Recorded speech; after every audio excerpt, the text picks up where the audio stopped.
Millions of American jobs start right here. America's farmers export over $100 billion of crops and products. We have the #1 trade surplus of any American industry. It's as true today as it has been for generations. America's farmers grow America. Brought to you on behalf of America's farmers by Monsanto.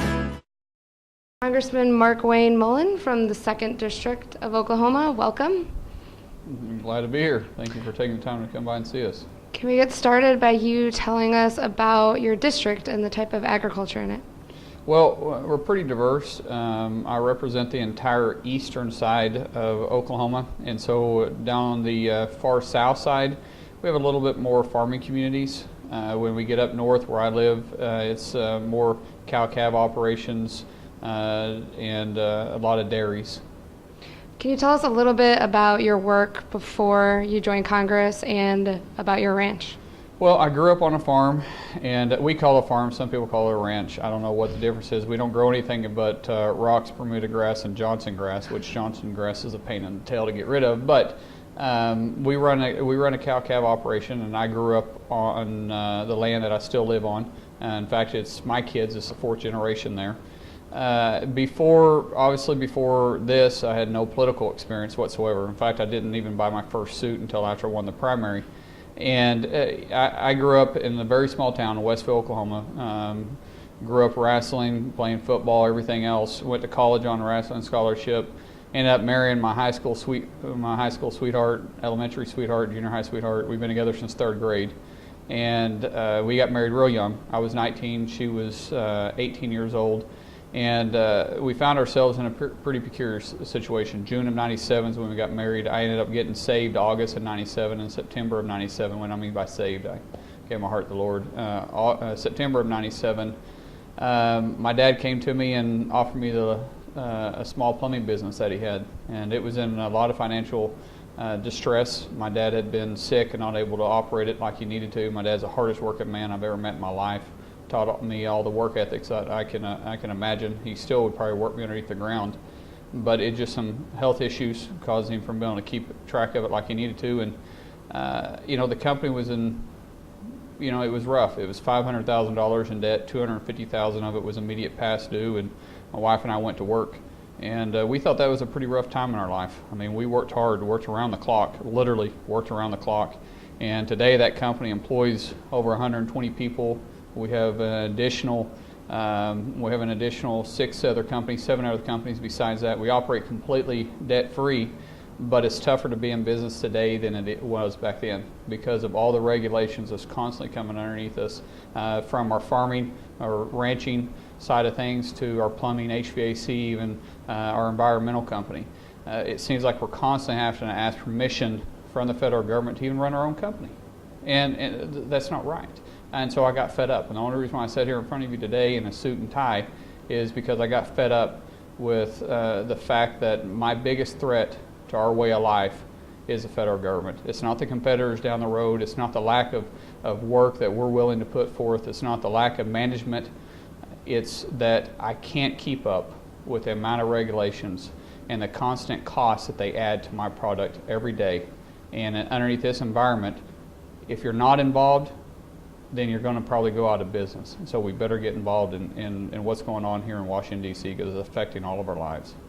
And now your constituents, a lot of those people are involved in agriculture. They have some of the same complaints. What are some of the specific regulations that you hear about from them? Well, we're constantly fighting. I mean, so this go back to the Federal Department of Labor when they were trying to come over labor rules and say that our kids can't work on our farms anymore.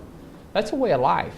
That's where I learned the value of a hard day's work. That's where my dad taught me some of the most valuable lessons. I mean, literally one day, I think I was 14 years old, I'm picking up rocks out in the middle of my pasture. At that time it was my dad's pasture, and we just cleared off an entire ridge, and I've got a tractor behind me. I know it's not OSHA approved, but you're by yourself, you figure out how to do things. I have the tractor in low gear running down the pasture by itself, and I'm running in front of it with a bucket just barely off the ground throwing in rocks. And the tire went off into a hole and broke the whole spindle off. And the tractor was sitting there almost about ready to tip over. And I went back inside and tried to get hold of my dad. I called him, and this was before cell phones. I finally got hold of him, and he said something that's always stuck with me. He says, "Markwayne, what would I do? Guarantee I'd figure it out." The meaning that, hey, I'll figure out a way to get it done. If you're looking for an excuse to not do the job, then that's easy. You can always quit. You can always find a way not to complete a job. It's harder to complete a job. And those values are taught on our farms. And if they take that way of life from us, then we're going to lose the heritage that we get to pass down from generation to generation. The EPA, it's a huge threat on our farms. I mean, farming dust, really? What a joke. But that's bureaucrats from Washington, D.C. that has not a clue the way our life is. But they think they know best. I mean, they come on my farm telling me how to store my diesel and how I have to spread litter on our property, and wanted me to get on a regiment like they care more about my land than I do. Like I said, it's my kids. My kids are the fourth generation on this land. And yet, once again, I go back to what I said. We're constantly having to ask the federal government for permission to live our lives the way that we've always lived our lives. And we've got to back it up. We've got to expose them for where they are. They don't have a right to come on and do that. That's what the 10th Amendment is. That's why we live in the state of Oklahoma, because we love it. We live in God's country. We don't live in D.C.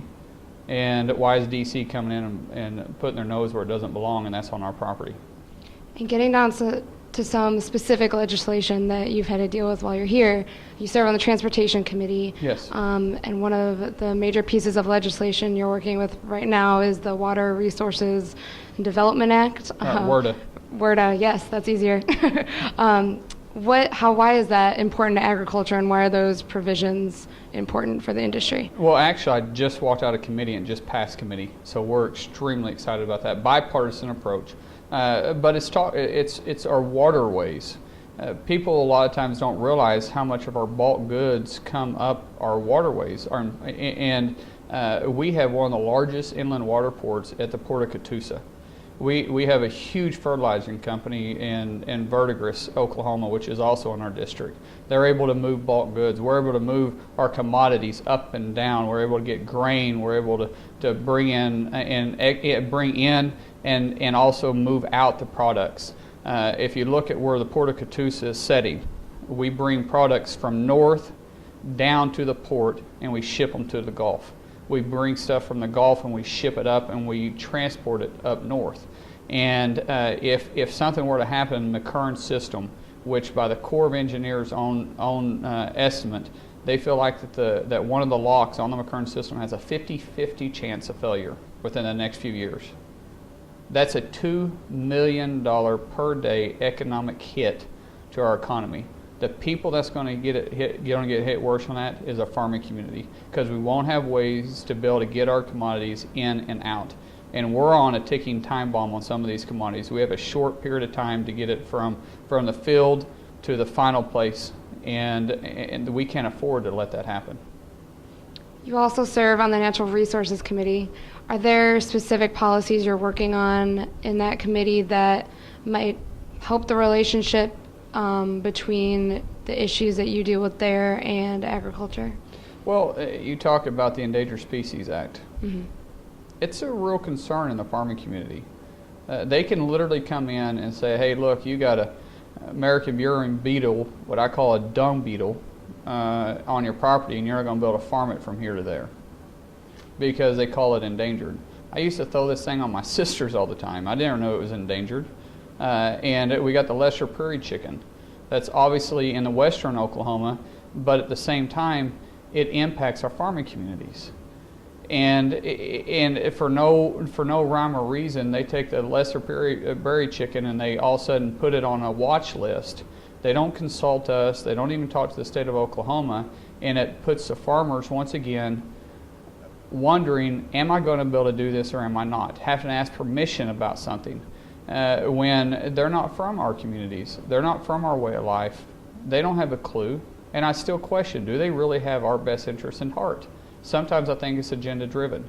And we sit on that subcommittee that has the oversight over NEPA. And it's an opportunity for us to bring in real life experience, not something that someone gave me talking points on. I deal with this. We still deal with this. And then our natural resources, look, how many of us landowners have natural resources underneath our feet? It's a good way for us to get extra income because farming isn't always consistent. We know that. Cattle prices go up and down. And when we have natural resources on the land that we've purchased and we've got the mineral rights to it, we should also be able to go get the resources. But it's so cost prohibitive sometimes to go through the permitting system that we can't even do it. And this administration, there's no question that they're not for our energy. They're for renewable energy. Yet this president says he's got an all-the-above approach. Well, he doesn't show that. It's all-the-above approach as long as it's his personal agenda. Our district is one of the wealthiest natural resource states or areas in the country. I truly believe that. And I say wealthiest because we have an abundant amount of resources, but yet we're one of the poorest districts. I mean, we have natural gas, we have coal, we have oil, we have timber, we have water, we even have rock, which we ship all over the country for building purposes. And yet it's a constant fight for us to do that. If my district was a country in itself, we'd be a very wealthy country. But we have people from Washington, D.C. that's affecting our way of life once again.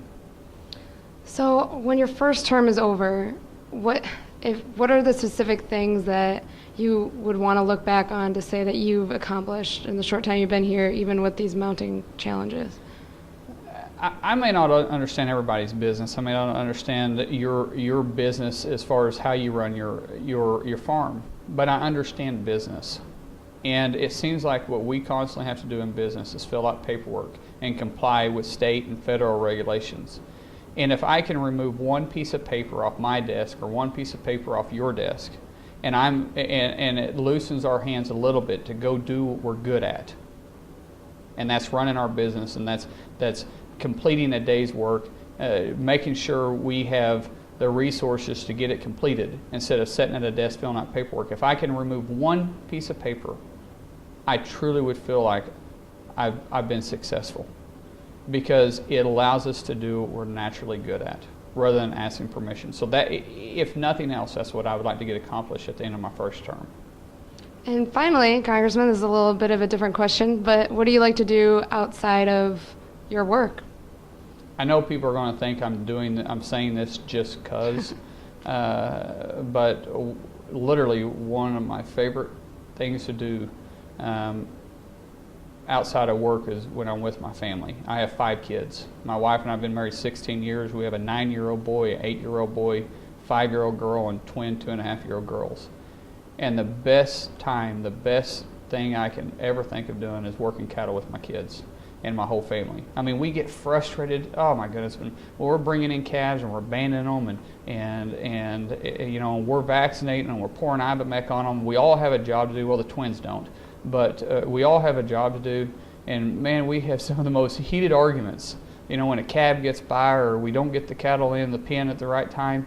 But at the end of the day, we're filthy, we're dirty. A couple of us have already been kicked. We've laughed at each other, we've griped at each other, but that night when we go home, that's all we talk about. The next day, that's all we talk about.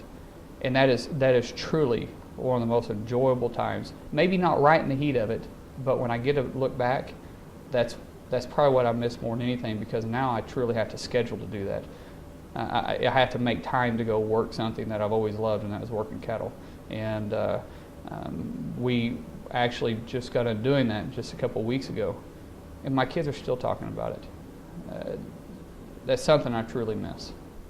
Congressman Mullin, thank you so much for taking time. Thank you.